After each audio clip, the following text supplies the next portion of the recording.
Hello and welcome to the final episode of The Lobby for this year, and what a very important episode it is, as today we announce GameSpot's Game of the Video Gaming Year for 2014. I'm your host, Daniel Dwyer, joined today by Mr. Kevin Van Ord, reviews editor for GameSpot. Hi, I love you the extra special episode, like it's the different strokes where... This is the one where we get to go home afterwards. Well, I don't know about you, I'm right, flying it is back very to Ireland. special. Yeah, it's super special to me. The minute this is done, I'm just ripping my shirt off Hulk style and running down to SFO and I'm down for that. GTFOing. From GiantBomb.com, Mr. Jeff Gersman. Spoiler, it's Super Mario World again, isn't it? I just throw it out there and like ruin it at the top of the show. Yoshi's New Island. What? No, that's not a game. And Chris Waters, my partner in crime as ever. Hey, Danny. Before we get to the announcement of the game in about, let's say, 10, 15 minutes, I want to talk to you guys about previous winners of Game of the Year here at GameSpot.com. But actually, before that, 2014 in video games, bit of a strange year. Kind of a large breadth of games. Lots of good games across a bunch of different platforms. Do you think it was, when we looked at sort of the list of games that came out last year, there were so many like absolute gems. This year there seems to be like way smaller handful. It's the difference between the final year for a set of old platforms and the first full year for some new platforms. But I think, you know, a lot of developers, you get the impression they were caught a little flat-footed by the release. So yeah, a lot of ports, a lot of broken games. Yeah, so many. A lot of broken dreams. It's been a real weird year. Did you guys have trouble picking your Game of the Year? Oh, we always do. You know, it's we always, you know, deliberate in grand fashion, yell at each other, all that sort of stuff. But we did manage to get it done. We did just about as well. We're going to get to, once we unveil the winner later in the show, we're going to have a little powwow between some of the folks that were involved in those deliberations and take questions from you folks as well watching about some of the other games that might have won if they just done that little bit extra. But first of all, I have in front of me a list, a dubious list. Some wonderful games, some questionable winners of the past. Questionable winners. Not to say, there's an interesting thing about Game of the Year. Games that like maybe at the time seemed like the best game, but then once years pass, sometimes series get more popular, sometimes other ones fade into sort of nothingness. You forget about them. It's the thing that long-running publications get to do, where the new staff gets to come in and then crap all over what the people did in the past. The Source did it. They re-reviewed a bunch of rap albums and said like, this is a classic. Oh really? It's like, yeah, 20 years later, obviously you can look back and say, yeah, that's a classic. We had to make these decisions in the heat of the moment, man. Yeah, I guess you were in 1996. You were working, maybe not on the PC side, but you were working at GameSpot. Yeah. We were working on. We launched videogamespot.com. Check it out. Very hot site. And we launched that in October, or it was December 1st, '96. So we launched it a little late. You launched in December.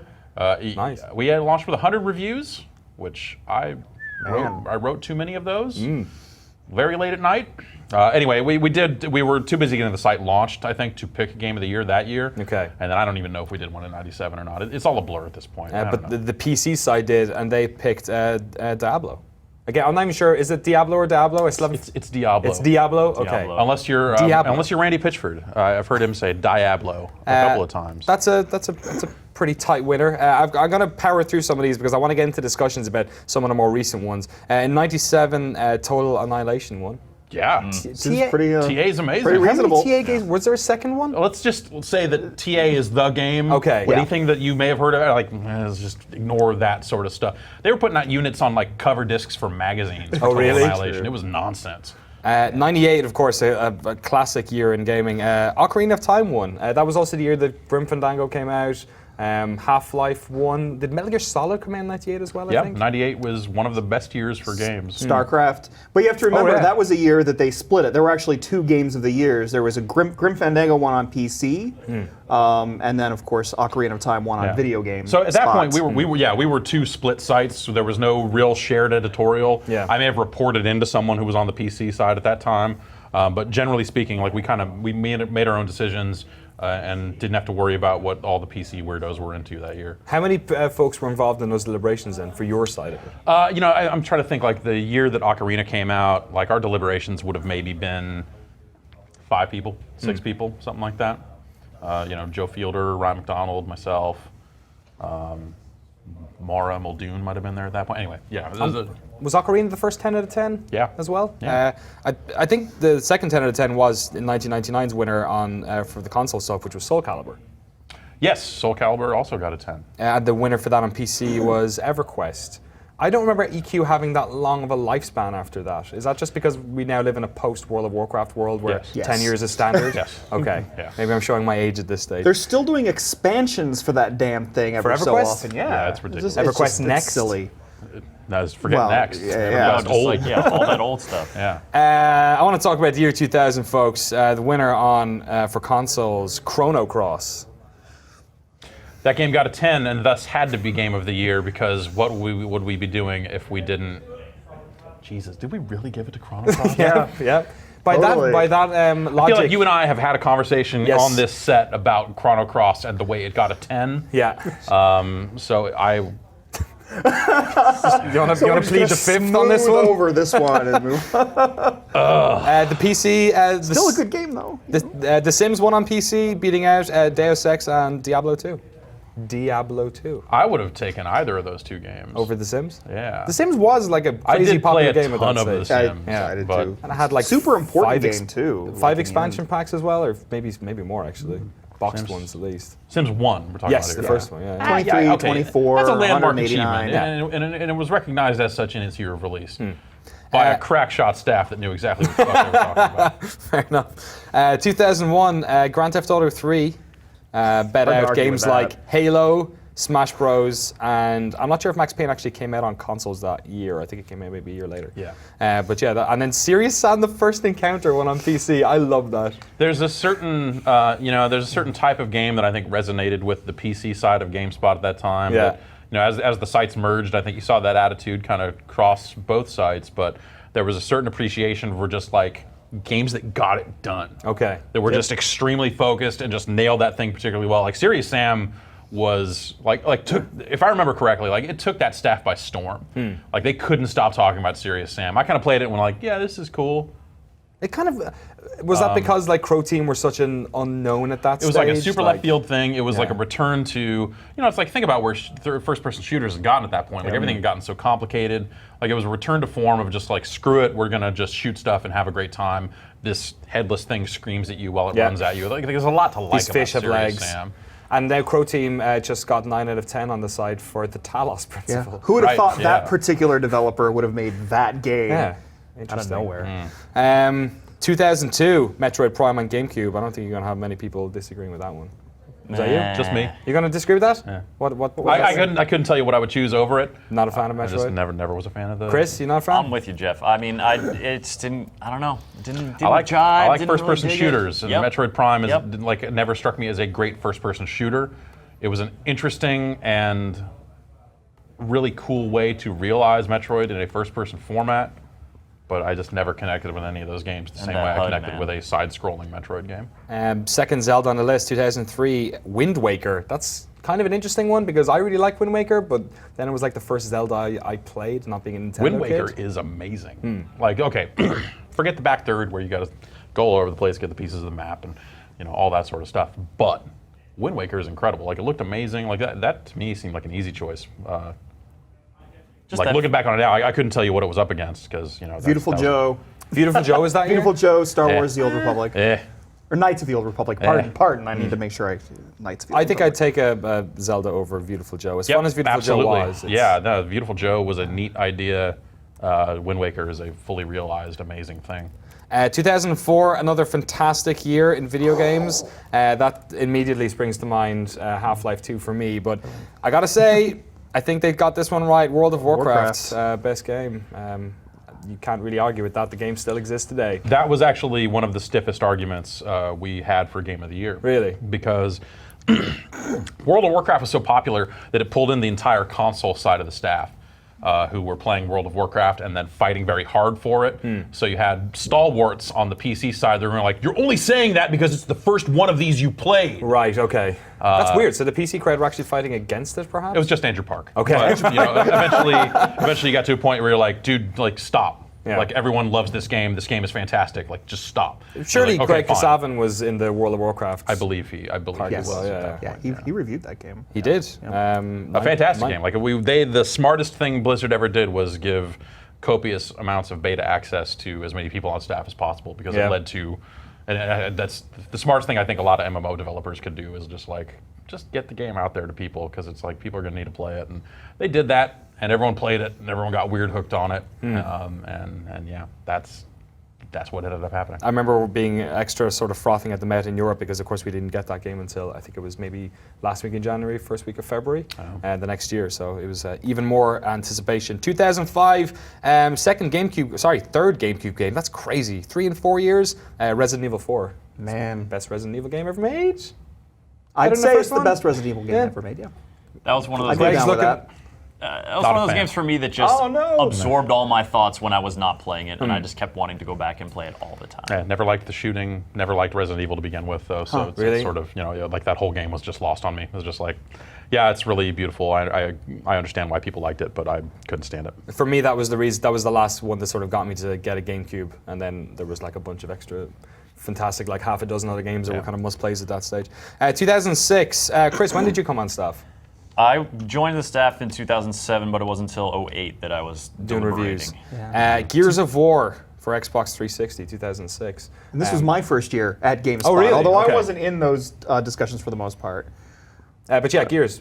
I feel like that was such a massive event that's- game. Everyone was playing it. Yeah, it really was. Like that game really did stand out at the time. It didn't necessarily invent the cover shooter. It had games like Kill Switch before it that were kind of doing similar stuff. I mean, obviously Resident Evil, 4 kind of has some of the mechanics that we would go on to see in Gears.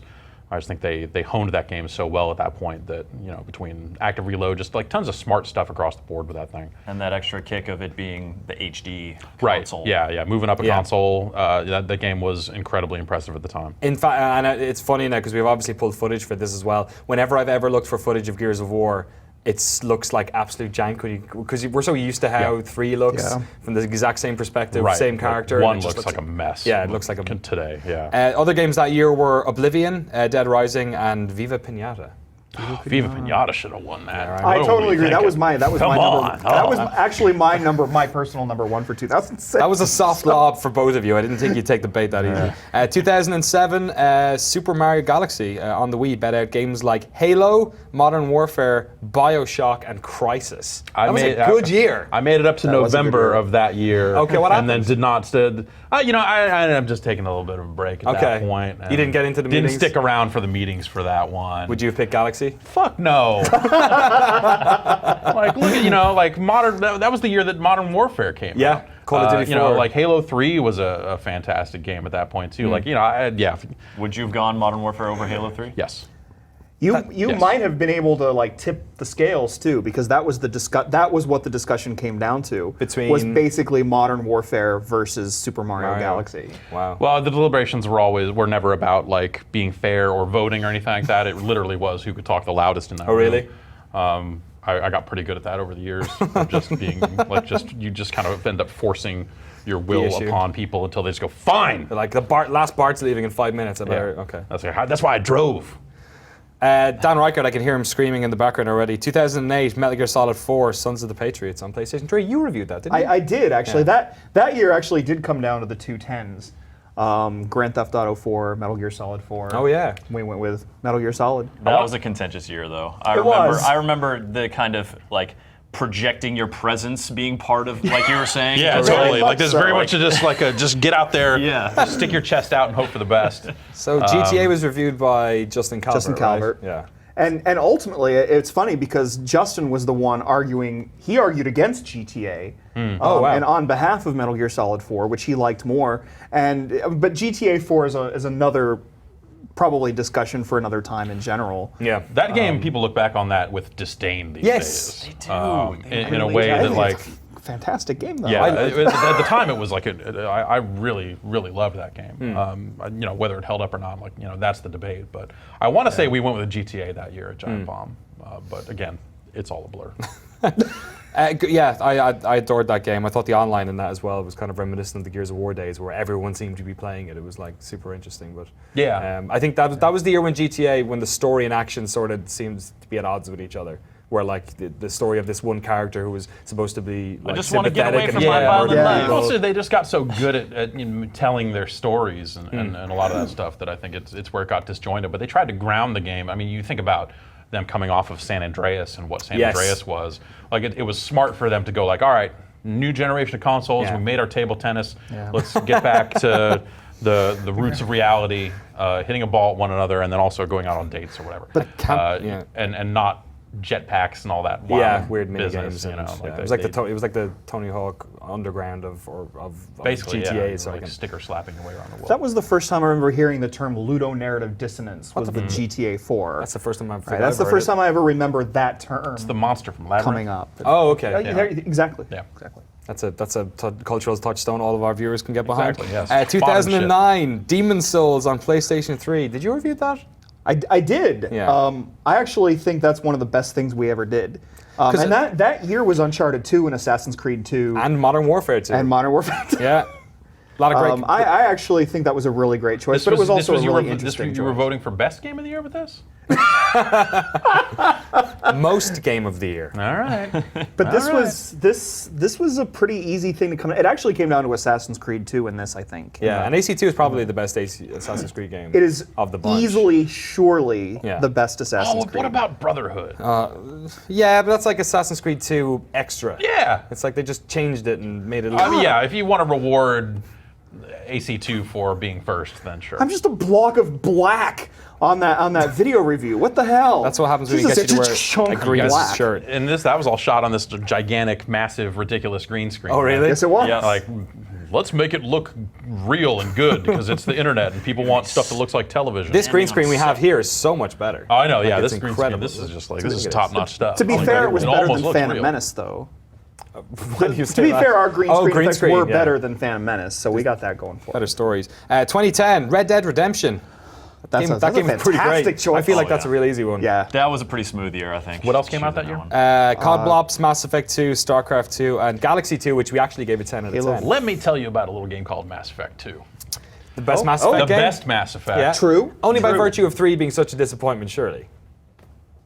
Not such a disappointment, but yes. It would have been great if Mass Effect 3 had been better than Mass Effect 2. Yeah. The same way 2 was better than 1. Yeah. But the story, the elements, the stuff they nailed down in Mass Effect 2. Mass Effect 2 sounds a lot like a game that I would give Game of the Year to. Especially guys over give- this other stuff. Did you give it a game of the... Did you, That sounds right. That over sounds Red like Dead? Red Dead's not that good. Ah! Come on. Well, you know what? My personal was Vanquish for that year, so I don't know what I'm talking about. Vanquish anyway was when it good, comes but to giving that game of the year Vanquish makes has you a style. crazy person. Like if you're giving like an individual top 10 list, then yeah, I can see Coolest why you would game. put Vanquish on it. But convincing a staff of people to agree on a game, that's kind of the other thing, is like you have Yeah. to convince everyone to just agree with it. Yeah. So it's no one's favorite Vanquish- game that wins. No, in no, our yeah. cases. Yeah. It's everyone's like number 2 or number 3. They go like, I can live with that. Yeah, Yeah. because I'm never going to get Vanquish up there. 2011, this was my first year here, and I remember it coming down to either Portal 2 or Skyrim, and there was a bunch of us in the UK huddled around a phone, and we eventually just went to a vote, and Portal 2 was winning by 2, I think, and then all 4 of us voted for Skyrim, and Skyrim ended up being the winner. Skyrim's a pretty great game. That's maybe the best choice. thing the GameSpot UK has ever But done. it was it wasn't even the best RPG that year. It was the third best RPG that year. Compared to what? What are your Dark thoughts? Souls and Witcher 2. Oh, I forgot about that. Those are action-adventure games. Uncharted 3 came out that year as well. So Skyrim. Uncharted 3 sucked. What are you putting on that? Arkham City came out that year as well. Strong words, Not I saying know. they should win, just saying alternatives. I gotta say though, Arkham City and Portal 2, like they came out in the same year, and those are 2 games that I would consider in terms of like what they actually did, how they delivered on it, are as close to perfect in that kind of execution way as I think games can kind of get. Portal makes 1 sense, is better than Portal 2. I don't know about that. think? But that's a discussion. That's It's always the same have. as the Assassin's Creed Yeah. 2 argument, where it did it first, and it was far more impressive. Like when you playing through the original Portal, like I felt smart every time I finished a puzzle. I was Right. like, oh, this is great. Portal 2, a lot of the puzzle design made me feel like I was an idiot when I was solving the puzzles. It was just like, oh, what the hell? Like, oh, I guess that's what I was supposed to do. Like, I just feel like it was not as tight or as good as the first game. We're catching up on 2014. 2012, the year Mass Effect 3, Far Cry 3, XCOM, Assassin's Creed 3, Borderlands 2, Walking Dead, Max Payne 3, and Halo 4 came out. We gave it to Journey.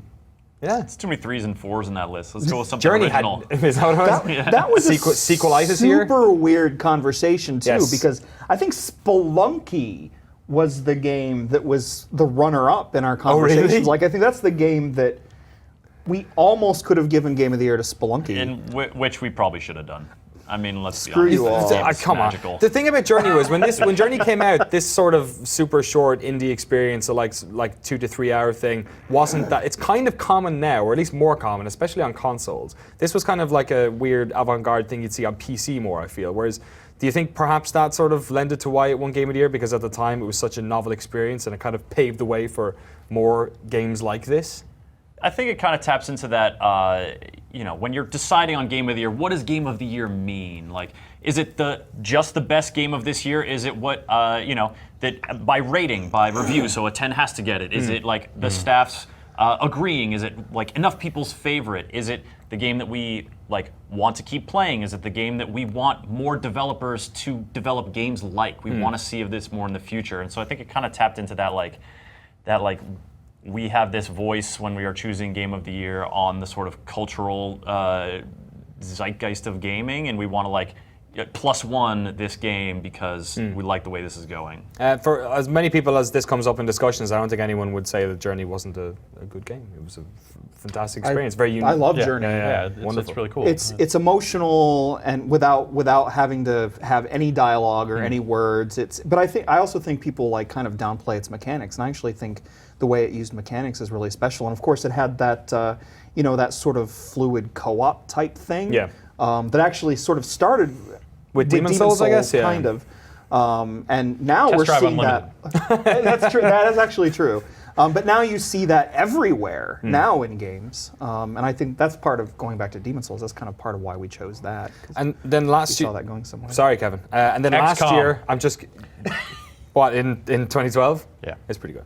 Actually, for me, Far Cry 3, but Yeah, we ended up picking XCOM. yeah. XCOM was the game we could agree on. Okay, so back to what you were saying earlier. Yeah. Wasn't Far Cry 3 a little bit outside of the Deliberation window too? Like, did it come out in? It was December. December. It was It was super December late. third. But Third? It was the third. We don't Yeah, create I an remember. artificial deliberation window for our stuff.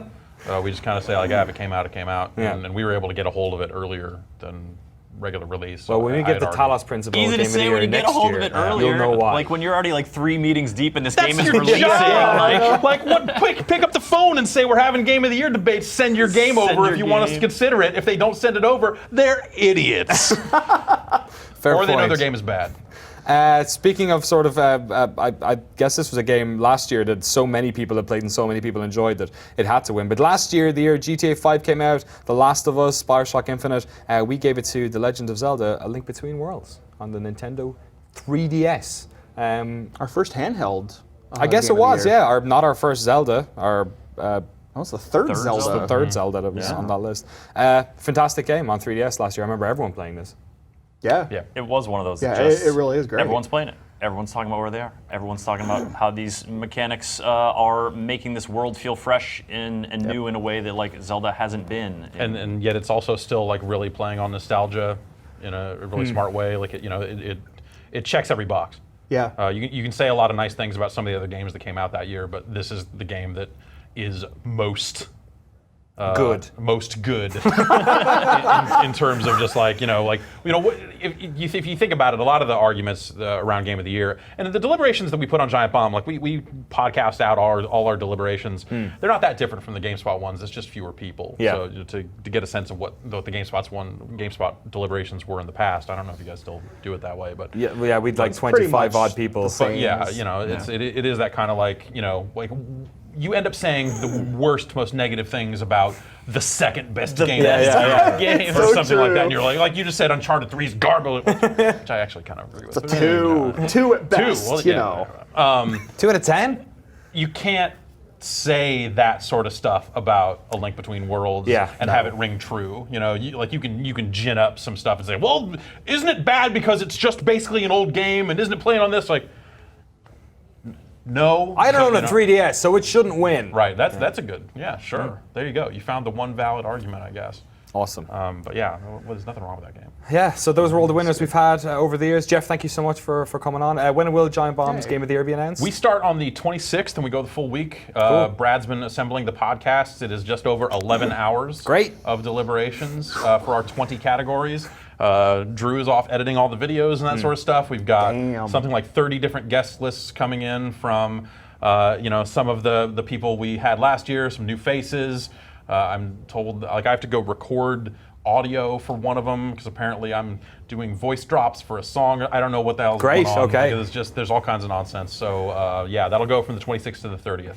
Awesome. Well, thank you very much, and thanks to all three of you for coming on, discussing all the best games that we've given on GameSpot.com over the past, I don't know, was it 16, 17 years? Okay, that's that out of the way. Sorry, a little bit of a wait there. 30 minutes. But it's time to announce, I guess, the best game, the most good game of 2014. But first of all, just a little quick trip down memory lane with checking out all those games we've given Game of the Year over the past 16, 17 years. I probably should have looked that up beforehand. Let's check it out.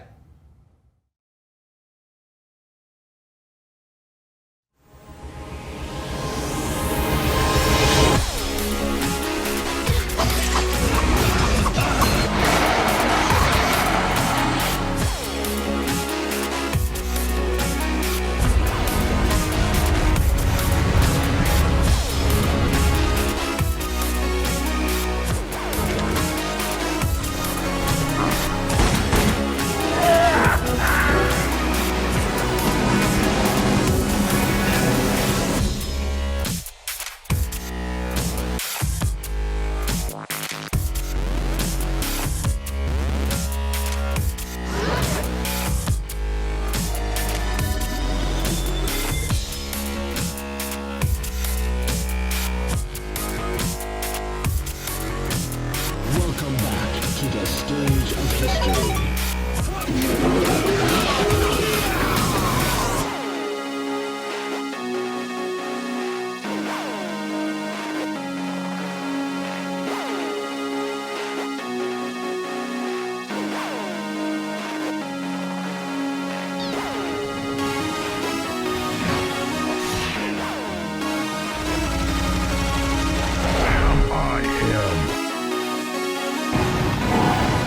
Fun and games until somebody loses an eye.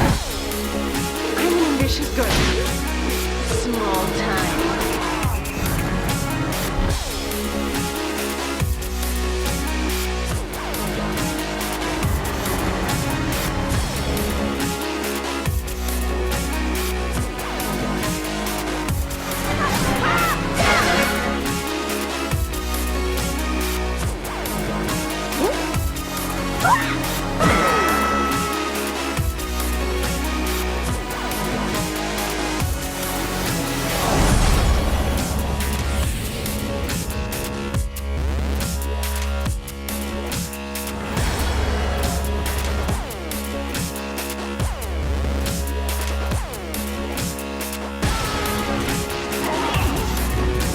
Something that might interest you.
All right, I think we've waited long enough. And the winner of GameSpot's Game of the Year for 2014 is...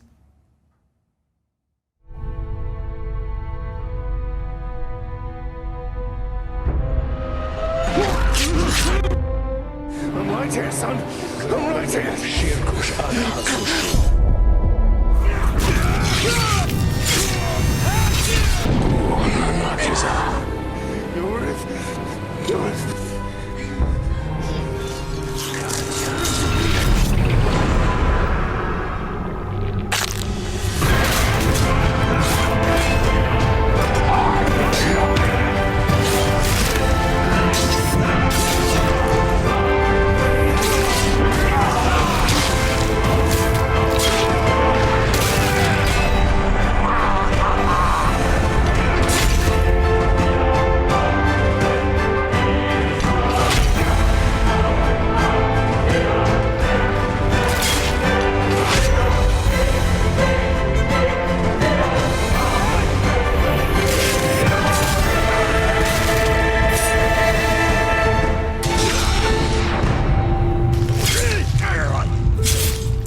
Middle-earth: Shadow of Mordor is GameSpot's Game of the Year for 2014, and we're doing something for the very first time here at GameSpot. We actually have game director Michael de Platter from Monolith right here. Congratulations. Thank you so much. Hooray! Wow. Nice work. To you and the team. The team don't know that you guys have won it all. I think they're probably learning about it right now. Wonderful. I can imagine there's a few glasses being raised at Monolith as we speak. So congratulations. It's obviously a new IP. You guys aren't the biggest team in the world in terms of game development, especially for a game of this type. What does it feel like winning a Game of the Year award, and kind of what does it mean to like the longevity of a franchise like this?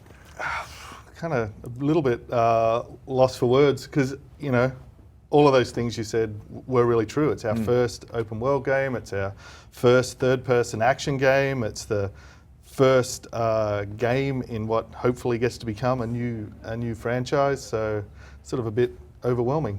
Let's talk a little bit about the sort of inception of what this game was, because obviously there's a lot of stories out there about your guys' association with Warner Brothers and whatnot, about this originally not being a Middle-earth game at all. We certainly, we took a lot of our inspiration from Arkham in the sense of that's how we wanted to approach the license. In the same way that the Arkham games were coming out in parallel with Chris Nolan's Batman movies, right? But they absolutely weren't the game of the movie. It was, Chris Nolan's trying to make the best possible Batman movie he can, and Rocksteady's trying to make the most amazing Batman game that they can, and we really took that as well. And everyone from Peter Jackson to Warner Brothers to the licensors was so supportive in that. Don't do a movie game, do the best game that you can. So it was great to have that sort of support, and that they were really the only two things we ever got pressure on was quality and innovation. Really pushed to try and do something different and bring something new to it. So what was that innovation as far as you were concerned? Because obviously, you can go in so many directions with this franchise, but also with the genre, and it's a genre that we've kind of gotten used to over the past 5, 6, 7 years on consoles. Yeah, I mean, you touched on it a little bit before with saying, it was our first go, and being a smaller team, and wanting to do something new, and wanting to use the power of the next generation of consoles, that we really wanted to enable players to go into Middle-earth and create their own stories. Like, obviously we put a lot of effort into the story, because you have to be very, very respectful of that, and we're huge fans of Middle-earth, but really, the biggest stories that are told in that universe are going to be told in the films and the books. But what we can do as a game that no other medium can do is let people make their own stories. So that was really our sort of central goal right from the start. And then once we thought sort of that, we started thinking, what are the most important relationships players actually have in action games? And it's really with your enemies and with the villains.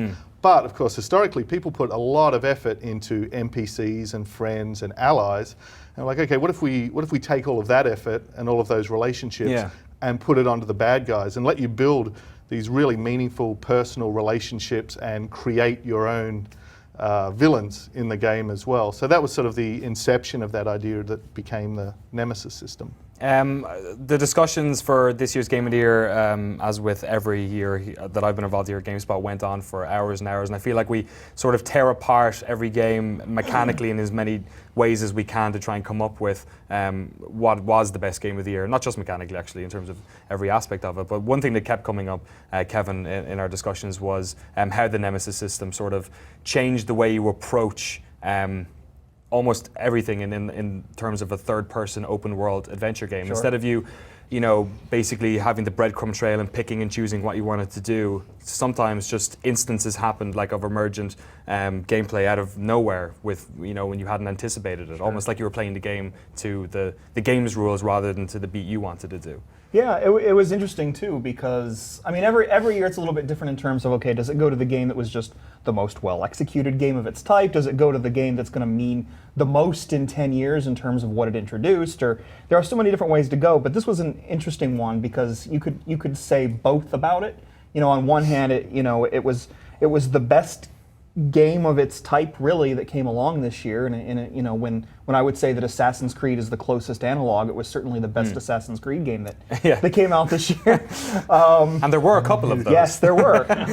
But beyond that, it also came down to what thing did we see in games that we can see other developers learning from and being inspired by in the years to come. And the Nemesis system was the thing that clearly came up more often than any other individual game mechanic that we actually discussed this year. In fact, I would say in terms of individual game-changing mechanics, we didn't actually, at least not in that supposed AAA space, we didn't really see a whole lot of that this year. And so this was kind of an easy choice in terms of the mechanic we thought was most worth being ripped off.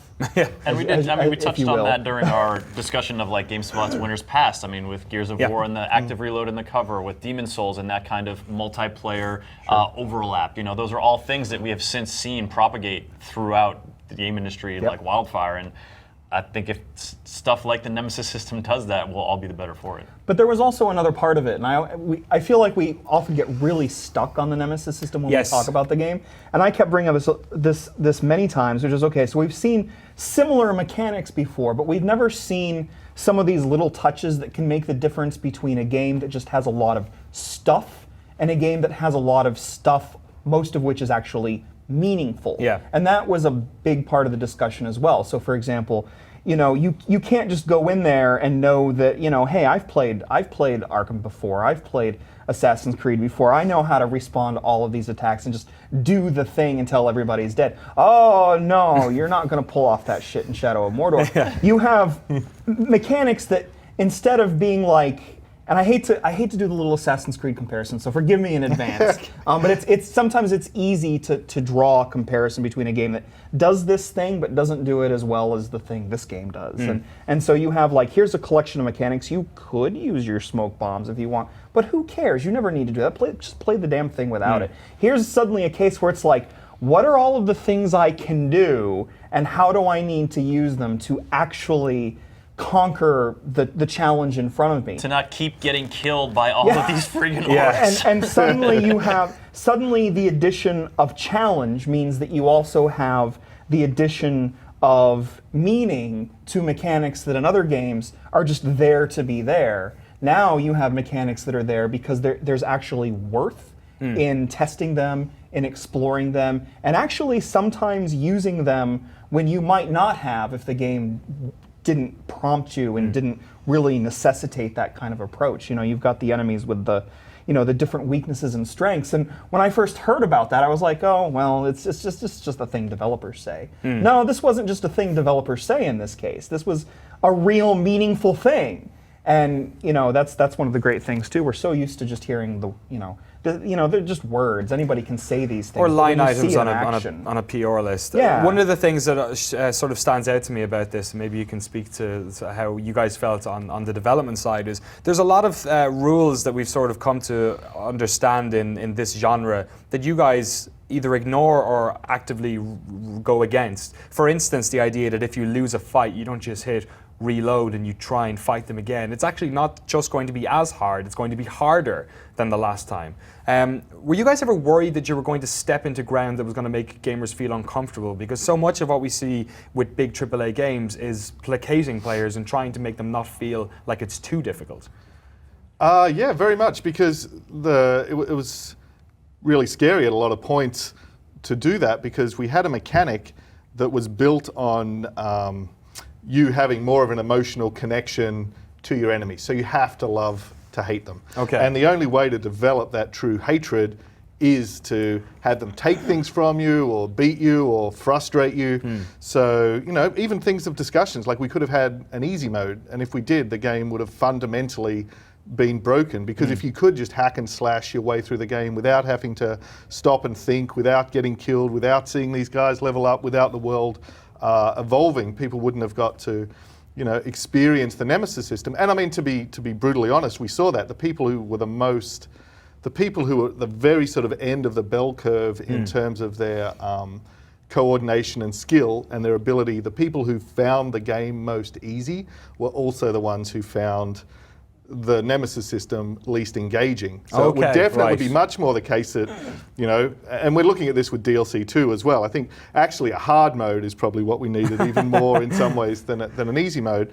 But what we did was we made sure that you had to stop and think, that your enemies were going to annoy you, frustrate you, attack you, you know, piss you off, but that you had the tools that if you stopped, planned, studied their weaknesses, you could also take them apart really easily. So you could, for example, have someone who was impossibly hard unless you studied his weakness and used his fear, and then he'd run screaming like a baby and you could just take him down. So we wanted to sort of maximize the, I guess, the tangent between, okay, it's gone from incredibly hard to incredibly easy because you've manipulated the system in the right way, and you really get to own these guys and take them down.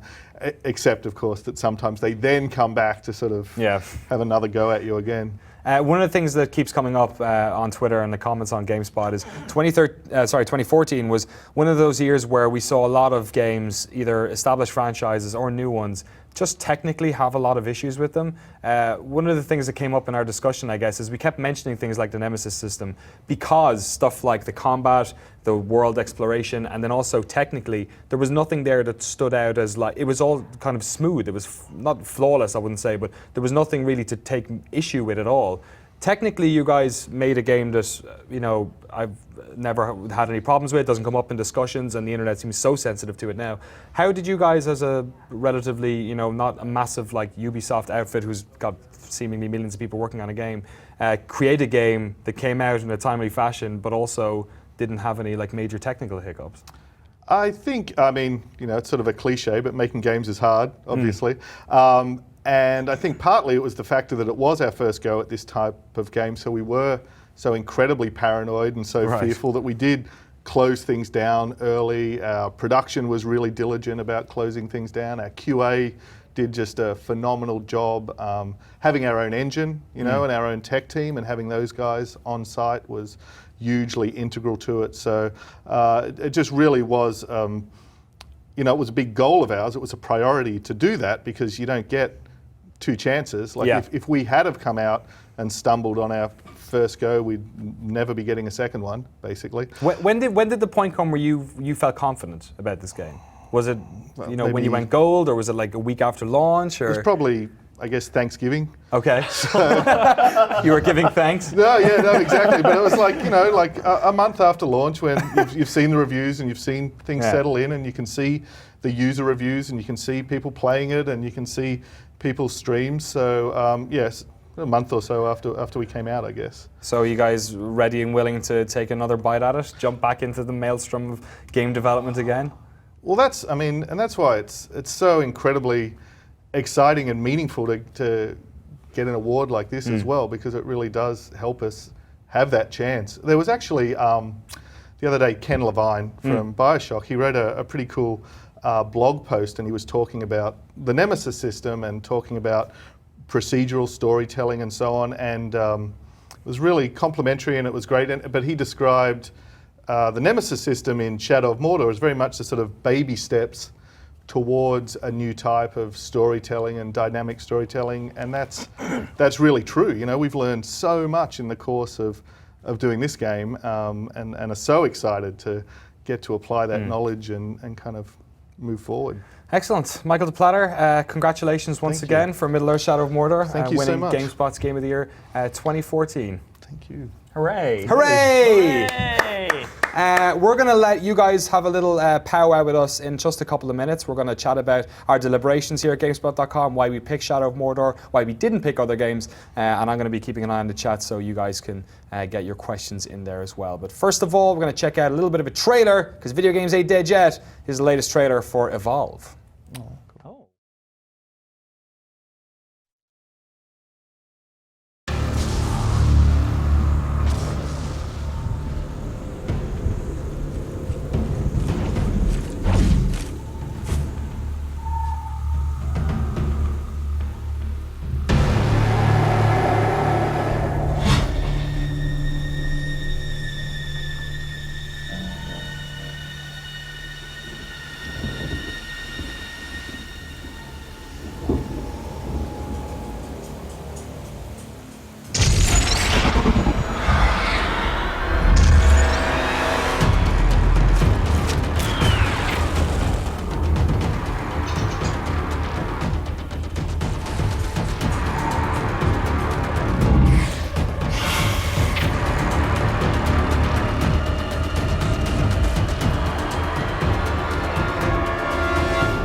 Shadow of Mordor, Shadow of Mordor, Shadow of Mordor. See, we can say it now. We don't have to just Shadow every of Mordor. conversation we have is just like, don't say what won Don't Game say- of the Year in the stream, okay?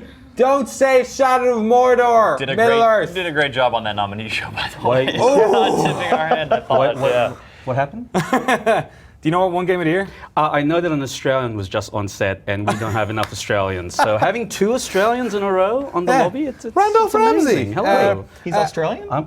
Who? You're Australian? I'm Australian, yeah. Tie my kangaroo down sport. Sport, yes. Yeah, there you and go. wallabies and kangaroos and Can all you that tell what it is stuff. yet? Actually, you know what? I'm not going to make Rolf Harris jokes anymore. No, he's no, all- no. That's not He's done. appropriate In anymore. the same way you can't No, make, Bill Cosby Yeah. jokes. No, Yeah, no, no. Wallabies. No, Wallabies. no, we're talking no. about. Drop bears. They're a real thing. That's something They're a real thing. Google it. After this. After Drop this. bear. Randolph, not That's this kind kind of of bear you're bear, thinking right? of. Randolph Ramsey, what's your official title here? I am the managing editor Sweet. of GameSpot.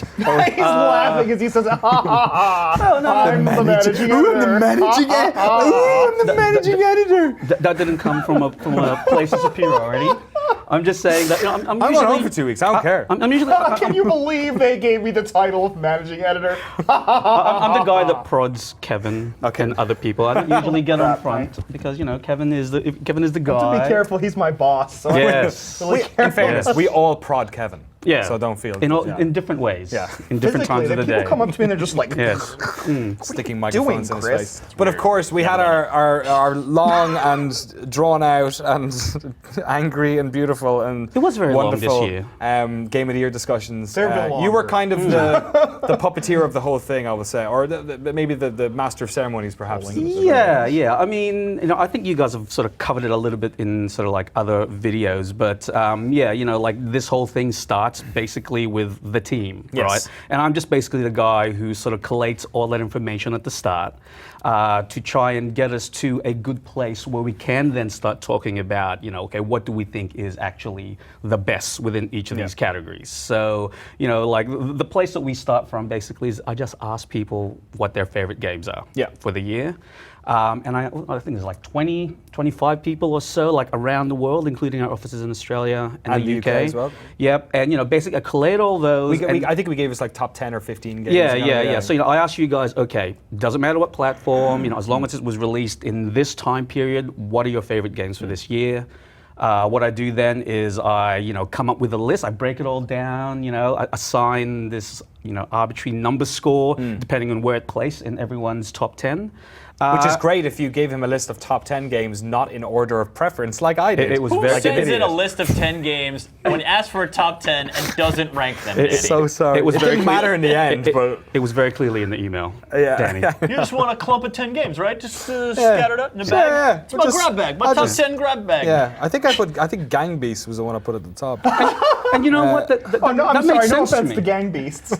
No, but like, I looked at it and went, yeah, Danny has been playing a lot of Gang Beasts this year, so that's okay. I think that's all right. But these were Not just. even out, is Yeah. it? I know it's a gray area. We'll see. But that's like a starting off point for discussion. Yes, that doesn't mean anything. That is our Right. kickoff point. Yeah. But all that does is basically tell me, okay, these are the games that a lot of people and staff have enjoyed for the year. So what I then do is we all go to this, our first meeting, which is our nominees meeting, right?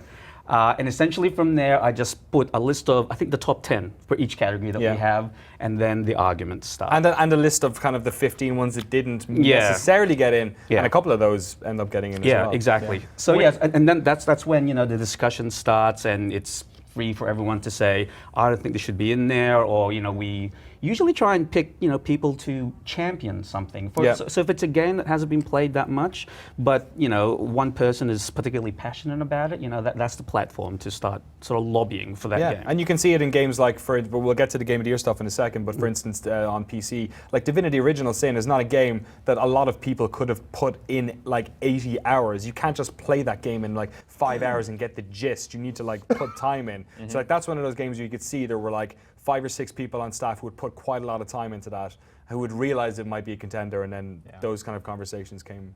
And that's why I think the GameSpot decision is more than just all of our lists collated. It's more than just one person shouting from the mountaintop that they love this game. It's kind of this hybrid of the personal and the collective, because you have that chance to hear someone speak passionately about a game. And maybe you make it. Maybe that influences your decision. Maybe it doesn't. But on the flip side, everyone's voice is already heard, even if they're not comfortable speaking in that environment. Because as we've discussed previously on the show, it can be sometimes intimidating. Yes. So it kind of helps bring that all together. So let's get to it then. Let's have a chat about some of the games that didn't win Game of the Year. That some people might be saying would be contenders. I'm going to keep an eye on the GameSpot chat, on the Twitch chat, at Daniel Dwyer on the GameSpot chat. If you have any questions yourself, please feel free to throw them in. But just looking at sort of general chat around GameSpot and being in the deliberations as well, I want to just sort of talk about a couple of games. First of all, talking about Chris's sort of, the idea of the personal best against the collective best. We had a 10 out of 10 this year. I knew it was going to be the first question. Bayonetta 2. Why doesn't Bayonetta 2 automatically win Game of the Year, Kevin? It didn't even win Wii U Game It of the Year didn't. for that matter. Yes. I mean, a lot of that comes down to, first of all, just the obvious personal taste. So in that sense, obviously Mark loved Bayonetta 2, and it's hard to argue in some ways against a 10 out of 10 for this game. I played it; it made my personal top 10 list. But there's also the aspect of a game having more meaning to an individual person than it does to the collective, right? And even those of us who played Bayonetta 2, there are still games that resonated more for all sorts of different reasons. And ultimately, we end up sort of going with some of those games that resonated more for all. In this case, you can make the argument for Bayonetta 2 being perhaps a perfect action game, but it's also a whole lot like Bayonetta 1, and it's there are all sorts of things to talk about, and it's not just about whether a game doesn't do things that are wrong, but it's about, do the things that how much do they really matter? And it's interesting that, like you said, the Wii U category was won actually by Mario Kart 8, and so many people had played both of these games. And then what often happens in these discussions is we say, okay, who's played both? And then argue sort of what your perspective is on this. It's funny. I think most people, even Mark, obviously a massive fan of Bayonetta 2, he also said when he was here a month ago, I'd have no problem with Mario Kart 8 winning the Wii one as well, because the UK office plays it, I think, every day after work now at this stage. And I guess it's important that, like Chris did mention it, we have to delineate what our reviews are, which is, at the end of the day, a personal opinion that that GameSpot is backing versus our Game of the Year, which really is more of a group reflection, of what we felt was the best. So yes, there are going to be instances where a game that has scored higher is somehow beaten by a game that was not as rated as favorably, but and Bayonetta obviously is a good example of this. But when we got to this stage and everyone in the room started talking about their favorite Wii U experiences for the year, we just kept coming back to Mario Kart 8. Yeah, there wasn't even a question really, when it came down to it, and that's part of the power of the collective, right? A voice arises, and eventually the chorus clearly is singing one particular tune. And in this case, that was the particular tune. But that's not anything new in GameSpot's history. I mean, typically, actually, the Game of the Year isn't the highest scoring game of the year. I mean, that's nothing new at all. You were going back to, when you mentioned EverQuest on the PC, for example. That game certainly was not the highest scoring game of that year. But it's certainly a worthy one. And part of that, too, is in Game of the Year discussions, we really do project ourselves ahead a little bit. And it's really seriously, when we look back on this year, what really is going to be the meaningful game in this particular category? When we got down to, I guess, the brass tacks of talking about what was going to win Game of the Year, it kind of came down to 3 games. 2 really. But let's talk about that third one, which was talked about a little bit of it as well, which was Divinity: Original Sin. What about that game do you think made it a contender and one of the top handful best games of the year? And what ultimately do you think is the reason why we didn't pick it? I guess I can speak to that, right? Because I played tons of Divinity. Of both. What's great is all 3 games, I reviewed all 3 games, come to think of it. Let's not talk about what the third one is just yet. Right. So, I'm sorry. So Divinity. But it does so happen that I've played all of these games to completion, so I'm maybe unique in that in that respect. Divinity is a really special game, and I think I noticed when I was looking at our PC Game of the Year winner page, which obviously Divinity Original Sin was the winner of that particular category. I was looking at it, and somebody in there says, "Gosh, that looks an awful lot like last year's GameSpot PC Game of the Year, which was Path of Exile." Yeah. And yet, those games are absolutely nothing alike. And I think that says a lot about Divinity, honestly. And because people look at this, and I mean, it's up on the screen now. You look at it and you think, oh, it's an overhead perspective, old school looking RPG, right? Oh, I've played Baldur's Gate, or I've played whatever. This doesn't look anything new. Man, you are just so totally wrong about that. And that's what's wonderful about this, is that it proves that you can have so much depth and have so much actual. I'm never really a big fan of the word innovation, because sometimes we use that kind of improperly, but it's a really innovative game with lots of interesting things. And the fact that it merges the familiar with the unfamiliar is one of its greatest achievements. And the moment to moment in Divinity is so impactful. You know, like every combat encounter, like nearly every decision you make possibly has a lot larger ramifications. Yeah. And like every single battle I played in Divinity was tense. I actually had to plan it through, because you could die. You could die at any single battle in that game. And for me, it made it a really compelling thing. Yeah, every move you make is an event. Like, everything is an event. It's just not like, oh, I played for 30 minutes. It's not and Diablo. Like, I just kind of slept through it and clicked and whatever. It's like, no, everything you do, it's an event, and everything has a consequence. Even when you don't expect the consequence, but then when it happens, it's like, oh yeah, I should totally have seen that coming. Well, regardless of its constant giving of events in combat, Divinity Original Sin was kind of, it came up in conversation. A lot of games came up in conversation. We gave every game its shout. I remember there being a sort of a good 15 minutes where we talked about Destiny in terms of, it didn't win any platform categories, but we still talked about it in relation to like its impact. We have a large contingent of people here at GameSpot who are playing it today still, and so many people involved in the deliberations. But ultimately, this big chew out at the end was between the eventual winner, Middle-earth: Shadow of Mordor, and Dragon Age: Inquisition. Chris, why do you think we picked Mordor over Inquisition? What about Inquisition do you think sort of was just not enough to pip Game of the Year? I mean, I think part of it is sort of the realities of the kind of experiences people are going to be able to have, and this is why we sort of goes back to that balance of the personal versus the collective. Like, to get, I think, I'm engrossed in Dragon Age currently, but I've played about 20 hours of that game.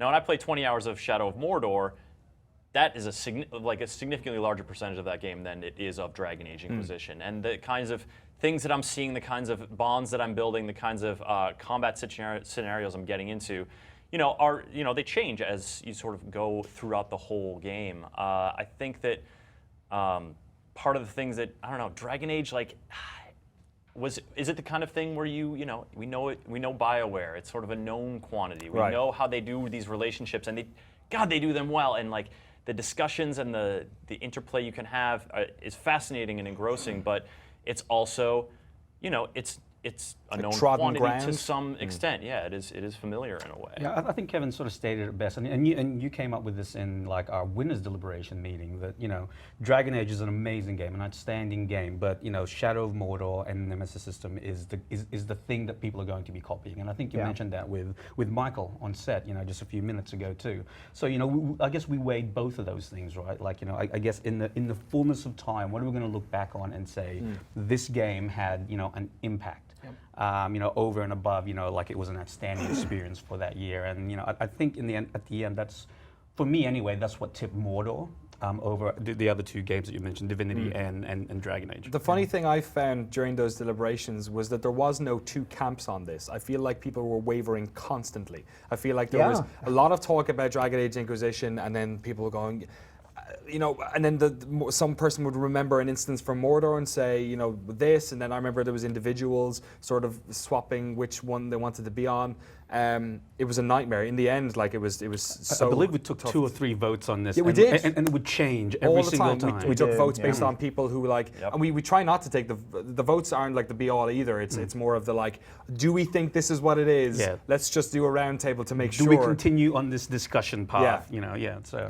And the thing that got to me about Mordor was that we kept talking about the Nemesis system and it being like a wonderful way to that sort of a new mechanic and sort of like ultimately it makes that world so much more interesting because instead of just doing, picking where you want to go on the map, like say other games in that genre, like Infamous Second Son that came out this year, it's like a smorgasbord of stuff that you can do if you want. Pick which thing you want to do, level up, and then go to that area.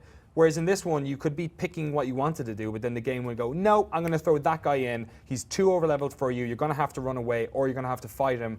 You're looking for a green guy. It throws you curveballs constantly.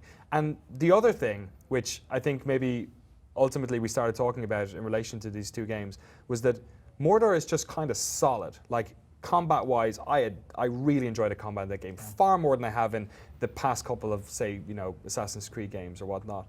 The world exploring, it's not incredibly varied or massively vast like Skyrim, but it's always interesting. The level design of like the various strongholds and stuff is super varied, and it's almost because it's so good and because all that stuff just kind of works, you forget about it. So it's the Nemesis system that keeps popping up. It's like, oh, that's what makes it stand out. Actually, the game is kind of solid across the board. Yeah, just those individual elements. I mean, you mentioned the gating. Like, you come to a place where you think, oh, I'm just going to waltz in and do whatever. Oh, no, there's the big dude, and I can't do this after all. And that's basically like the developer keeping you out of a place, but not actually arbitrarily limiting you. And that's actually really hard to do and something we take for granted. There are all sorts of things in games we take for granted that we only notice when they're done poorly. All sorts of things like sound design is one of those things you really only notice non-soundtrack sound when it's bad. You only notice collision when it's bad, And so that's the great thing about Mordor is it has all these things, all these solid things that we can take for granted because they're all just fantastic. And that's the way it should be. We shouldn't have to think about those things. And I think this year was also instructive in like spitting on Randy. how some series that have nailed those things for years, you take advantage of it. Like once you realize once it's not there, it's oh my god. Falls apart. Like Assassin's Creed and Halo, the two games that technically have always been pretty solid bets, and both games end up being like massively disappointing because of technical issues. And it all and that's of course that's disappointing, but it is like. It's almost good to be reminded in a harsh way that like Michael said, making video games is so hard. Oh my god, the amount of effort that it takes to make this stuff. And then we have these moments in our discussions where we're just like tearing down the best of the best games, just trying to find that articulation between them. It's one of the things that makes those discussions like really intense and kind of a bummer sometimes. Speaking of which, I want to go to some of the questions because they're coming in. Krabby Prime asks, what was the biggest or most violent argument the staff got into? This year? Apart from Andy Bauman screaming that Forza Horizon 2 should be Game of the Year. I mean, to be quite honest, the one that sticks out to me is the very passionate arguments we had around Destiny. Oh yes, absolutely. Because there was a lot of conversation about whether that should be even a nominee. Yes. In the first place, and I know that the key Destiny people in our team were very very passionate and spoke very eloquently about why this game should be there, and we also had a couple of dissenters as well, right? About Destiny being a mediocre game. Me and Kevin were on you people are crazy. I get why you like it, but that game is a real dumb shooter. But it's interesting. When Jeff was talking about World of Warcraft, a lot of that kind of was hitting home about Destiny, and I want to give Destiny credit because I think regardless of how you feel about Destiny, it's maybe a lot easier for me to see some of its drawbacks because I've been playing, MMOs for forever. And so I look at Destiny and I immediately see the places where it disappoints and the places, the various things. But for a lot of people, in the office, the idea of even a raid. These are people who have never done a raid before in a lot of cases. They've never, so you have Destiny, a game that for better or for worse, is the one that's showing them this world that they've never really been invited into before because they don't play that type of game. And that was one of the impassioned arguments that someone made, that you know, Yeah. Destiny made them into a someone who enjoys multiplayer. Before, like with shooters, Yeah. they were always just a solo guy, but Destiny was the first game that actually pushed them and made them enjoy the social aspect around that type It's of interesting you talk about the sort of unique personal experience, because one of the questions just come in from Hasoon is, did I ever argue for Transistor? Or did it remain exclusive to my personal list? So Transistor, our personal top 5s aren't on the site yet. I think mine's going up on Christmas Eve. But it's in the top 5 anyway. It's one of my favorite games of the year. Yep, but mine it's not too. a It's on game. my But it's not a top game 10. that I would have argued for Game of the Year, outright. Were there any games that you guys enjoyed that will be on the top of your Game of the Year list, but that you never would have suggested for our top one? The ones that were the one that was at the top of my personal top 5 is the one I went to bat for, and the one that I held forth on for sure, because this is my 7th Game of the Year, Deliberation. I'm very comfortable. I have this opinion on this game, and I can articulate it really well. Let me do that thing that Jeff was talking about, and make myself large, and put my and bring people into my experience with the game, which is powerful, but of course has its drawbacks. But you were in there for Transistor, but then you also realized, because it was a nominee on the platform on PlayStation 3 or 4, right? But you sort of also realize when to push, and when it deserves a push, and when it feels right, and when to just be nominees. We battle over nominees. That's an honor to be nominated, and having Transistor there. I don't know. It seemed to me like you regarded that as that was giving it your diligence, your love, your input. I know the reason why I love that game so much is that is a genre that has eluded me personally for quite a long time. I've never really gotten into those sort of, I guess, what would you call them, character or RPGs or whatever, or that sort of isometric strategy game. I never played any of those games. I never really got into them before. So I knew that's why it was important to me. And what I think you'll often find when we go to comments on, the comments for the video on this when it goes on YouTube or on GameSpot, is that people know what their favorite game is, but when you're in a room, it's like trying to pick out the what Christmas tree with your family. You're never going to get the one you want. You have to have this it totally changes how you sort of perceive quality when you talk about a group instead of your personal one, because the personal one's usually very clear. For me, it was Pokemon. It's not my top 1, but it's in my top 5, and I would I have had many arguments with people in this organization about the merits of Pokemon, and it was going to be a futile argument to try and push that across the line. But I know why I enjoy that game. Yeah. And I try and articulate it, and Jigglypuff. I'm a Jigglypuff guy, right? So, and I know, Lord knows, Kevin, I've tried to bring you across with me, but you just refuse. I haven't crossed to the dark side yet. Yeah. But there's also something else in there too, and I think that's just, as people who have done this for so long, I think we all have an instinctive understanding of the difference between the thing that is best and the thing that is the thing we like the most. Yeah. And, for example, in previous years, Deadly Premonition is one of my favorite games of the outgoing generation. But the idea of standing up in a room and passionately defending a kind of broken game to be called Game of the Year, the idea of that flabbergasts me, and yet anybody that's played Deadly Premonition understands what I'm talking about. That game, it is absolutely possible to call that a personal 10 out of 10, and absolutely possible to call that game a personal 1 out of 10. There's no way I would have, because I understood that it's not really deserving of that kind of honor. Or Ninja Blade, which is another game from previous years. I just love Ninja Blade. The idea of standing up in a room and trying to argue that for being nominated for Game of the Year is ludicrous to me. But this year... Which is not to say you didn't make impassioned arguments for both of those games in other categories. In other categories, for story and things like that, or for music. As I'm having flashbacks over here. You can chance your arm a bit and trying to squeeze for it a little into. bit. But this year, I'm trying to think of something that I had no Ninja Blade or Deadly Premonition really. For me, this year. Cannon Brawl is in my top 5.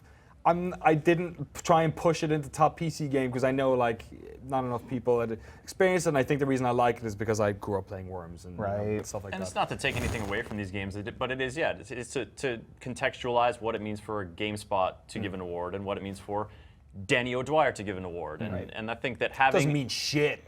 having Danny O'Dwyer, nobody's getting a sequel out of a Danny O'Dwyer award. To see if Hatoful Boyfriend 2 turns up anytime soon. You've know five of those that's gonna games happen, already. right? Your face on a pack shot? Haddonfield Boyfriend is a sure collusion. It's a sure thing. Oh, but oh gosh, what was I thinking about? I will say that there are a couple games that I feel maybe didn't get their due just because of not enough people playing them. So I would throw out like The Vanishing of Ethan Carter as one of those games. Sean McInnes, who reviewed it for us, that- of course, is not working at GameSpot anymore. And Yeah, and he championed that game, and I championed that game on his behalf. But there came a point where on your behalf, it got too, nominated because on my you behalf love because that I game. love It was that nominated, game. yeah. It's my third favorite game of the year. Like it's in my top 5. And of course, this War of Mine is another game that I think maybe deserved more due than we ever managed to really give it. But I also have other stuff on my top 10 that I like Fantasia Music Evolved. I think like 5 people played that game besides me. But yo, guess what? I would. A lot of video games came out in 2014. Yeah, it's hard I to know, play them all, right? but we had a massive amount of people involved in those discussions, and I think it's pretty unanimous. We're all super pleased with the winner, Middle Earth: Shadow of Mordor. So if you have any ideas on what you think should have been Game of the Year, you have any questions at all, feel free to put them in the comments on the video on demand version of this here video. Right, I think that's it. Almost. We have a prize to give away. Did you know we have a prize to give away? I heard tell that there was a prize. That There we is a must give prize. away. Our friends at Airheads, who of course we had the Airheads bite-sized brawl last week, in which I got to throw candy at people. That was which charming. It's always That super sounded fun. very American for me. Candy. I said candy. I'm gonna have to lose. I'm going back to Ireland tomorrow. I said sweets. No, like his accent. He just lost his complete Irish Candy. lilt. And he went, Yeah. candy. Can we just write like a paragraph for Danny to record today and then have him record it first thing when he gets back into the office in the new year and just see the differences? I think it'd be interesting. Well, all the folks are winning in this giveaway courtesy of Airheads. They're getting a prize pack which consists of 5 games, including our overall game of the winner, which of course is Shadow of Mordor, plus a hella bunch of candy you get to eat over the Christmas break, or sorry, America, the holiday break. Can we just rename it Game of the Winner? I know, right? Game of the winner? I don't think he You caught just said that by I example. say game of the winner. Let's Yeah. just Game let of it the winner. slide. It's let it good. slide. Game of the winner. Game of the winner. Shadow of Mordor. The 3 winners of our prize packs, courtesy of Airheads, are at Innovo the Gamer. All right. Nice job, Innovo. At Deus Fever. Ooh. Don't It's eat like all the Saturday candy in Night one Fever sitting. with JC Denton. That dude No, can, that nothing, dude, nothing. That dude can fine. party. And at Kenneth Pereira, who went with the unorthodox style of using his actual name on Twitter. Nice work. That's what you I can think. appreciate that. Yeah, That's what you think. Fiddle Cub. Do you know how many times we've incorrectly put at Kevin Van Ord on lower thirds? It's happened. I can hear Josh Shaw laughing right now. And Fiddle Club has appeared more than once as well. Nobody wants Fiddle But Club. Randy, will you do me a favor? Will you say collate again? Collate. Yay, thank you. That's all I wanted. How do you weak people say it? I don't Collate. know. Say Collate? process. Process. Okay. Process. There you go. I'm going to install my router.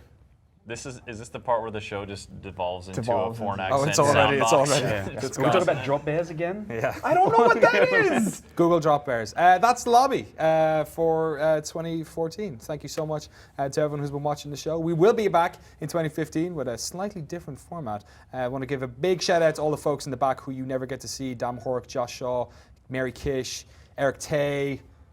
Who else we got? Julio. Ty Root sits back there. He doesn't really do any work. He just sits back there on his Cynthia. laptop. Yeah. So he doesn't have to go to any meetings. No, I won't shut up. The truth comes out finally. Cynthia Weirs, of course, who's always sending me questions that I then forget to read out on air. Who? Your mom. My mother, who stays up every... No, it's like 1 a.m. in Ireland. I'll see her in like 12 hours. She's a and of VOD. course, all you folks for watching the show. Really appreciate it. And you guys for coming on. Thank you. We love you. Yeah. Great All right. times, Danny O'Dwyer. Let's go home and play video games and eat candy and get presents and stuff. We will have a bunch more content up on GameSpot.com over the next couple of days. Come on, everybody. Yeah, look at that. So have a wonderful holiday. Stick to GameSpot.com. Witcher 3. He's only wearing this because he sweated on his shirt. You filthy animal, Erte. What? Filthy animal. You sweated on your... We'll discuss this later. All right, we're No, done. let's discuss it That's the now. show. Happy 2014, everybody! Happy holidays! Sweet. All right. Nice work. You've never had a job. That's a year. That